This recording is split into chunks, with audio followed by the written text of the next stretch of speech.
আল্লাহ আমি জাহান্নামের আগুন বড় ভয় পাই, আমি জাহান্নামের আগুন সহ্য করতে পারবো না।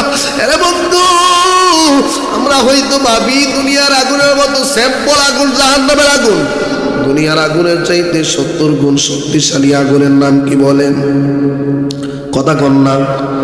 দুনিয়ার আগুনের চাইতে 70 গুণ শক্তিশালী আগুন হলো জাহান্নামের আগুন। এ বন্ধু, দুনিয়ার আগুনের মধ্যে একটা মিনিট হাত দেওয়ার ক্ষমতা আপনার নাই, হাত পুরে ছাই ছাই হয়ে যাবে, শরীর পুরে ছাই ছাই হয়ে যাবে। এর চাইতে 70 গুণ শক্তিশালী আগুন হলো জাহান্নামের আগুন। আমার নবী ডাক দিয়া কয়, আরে পৃথিবীর মানুষ, জাহান্নামের আগুনটা হইল এমন একটা আগুন, যে আগুনটা বান্দার হাতের মধ্যে লাগুক, যেই আগুনটা বান্দার পায়ের মধ্যে লাগুক, সর্বপ্রথম হাতের মধ্যে ব্যথা করবে না, সর্বপ্রথম হাতের মধ্যে আঘাত লাগবে না, পার মধ্যে আঘাত লাগবে না, বান্দার কলিজার মধ্যে আঘাত লাগবে।